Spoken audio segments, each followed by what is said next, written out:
Polisi kembali memeriksa tersangka penimbun obat COVID-19 di Jakarta Barat. Hingga saat ini sudah ada 2 tersangka, yaitu Direktur Utama dan Komisaris PT Asa.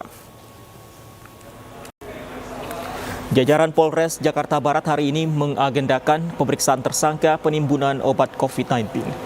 Tersangka diperiksa terkait motif penimbunan ratusan kardus obat COVID-19 yang dikirim dari Semarang, Jawa Tengah. Kedua tersangka akan diperiksa terpisah guna mendalami kasus.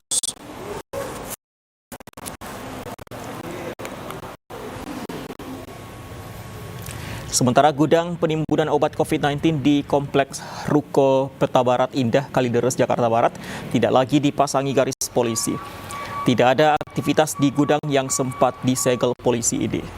Rencananya polisi akan kembali membuka gudang demi membantu memperlancar distribusi obat COVID-19 yang ditimbun para pelaku.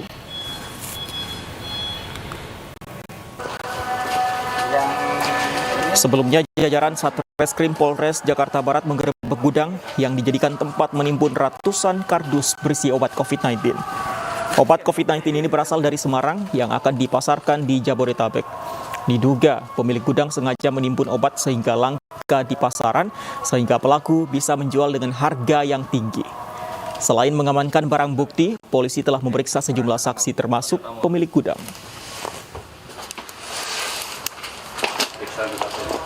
Oh, ini dek saya. Ya. Ini yang dek saya nih.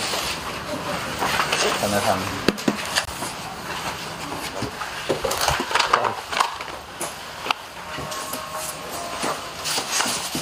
Ayo bang.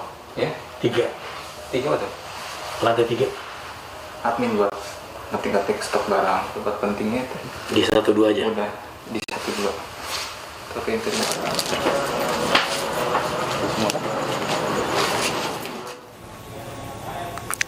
Dan pemirsa, bergabung bersama kami AKP Fahmi Fiandri, Kepala Unit Kriminal Khusus Polres Metro Jakarta Barat. Selamat siang Pak Fahmi. Selamat siang Mas. Pak Fahmi, selain 2 tersangka, ada perkembangan apa lagi dari kasus penimbunan obat ini Pak Fahmi?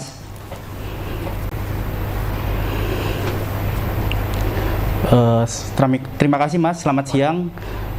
Kami sampaikan terkait perkembangan penyidikan kasus penimbunan obat. Sampai dengan saat ini kita telah memeriksa 18 saksi, diantaranya 6 saksi ahli Mas. Berdasarkan hal tersebut, kita laksanakan gelar perkara dan kita menetapkan 2 orang tersangka yang mana pemeriksaannya akan dijadwalkan hari ini dan besok. Oke. Ini gudang sudah dibuka kembali, apakah ini artinya bahwa obat-obat yang sempat ditimbun sudah didistribusikan, Pak Fahmi? Betul Mas, untuk pengoperasian perusahaan PT Atlas sudah dibuka kembali. Hal ini berdasarkan hasil koordinasi dengan kejaksaan. Karena barang bukti yang kita amankan azitromisin sudah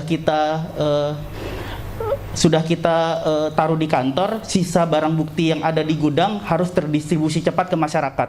Oleh karena itu, petunjuk dari kejaksaan dan hasil koordinasi, perusahaan PT Asa dibuka kembali untuk terdistribusinya obat agar obat terdistribusi dengan lancar.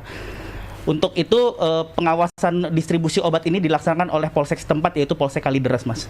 Pak Fahmi, sebenarnya sejak kapan penimbunan dilakukan oleh tersangka? Kemudian apakah sudah sempat obat-obat yang ditimbun tersebut sudah sempat didistribusikan dengan harga yang tinggi? Untuk obat belum didistribusikan ke customer atau ke end user, namun beberapa apotek dan beberapa masyarakat sudah menanyakan. Namun dari PT Atlas bilang kepada customer bahwa obat itu belum ada di kantor, padahal yang kita temukan di lapangan tanggal 5 Juli obat sudah ada di gudang PT Atlas tersebut, Mas.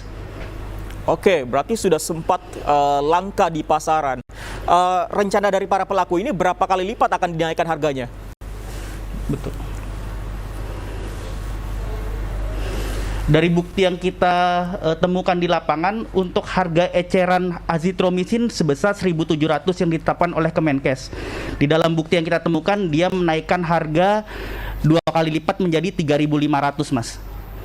3.500. Oke, obat-obat ini didapatkan, didistribusikan dari Semarang. Apakah pihak di Semarang juga akan diperiksa, Pak Fahmi?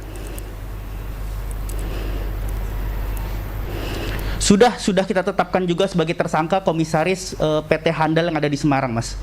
Jadi tersangka yang kita tetapkan yaitu saudara Y selaku dirut di PT Atlas di Jakarta dan saudara S selaku komisaris PT Atlas dan juga menjabat sebagai komisaris di PT Handal. Ada kemungkinan pihak lain yang juga terlibat yang akan diperiksa, Pak Fahmi?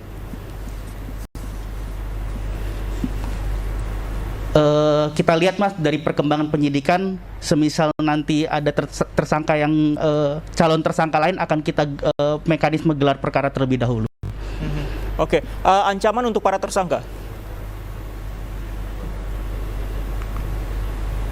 Ancaman hukuman maksimal 5 tahun dan denda maksimal 50 miliar, Mas.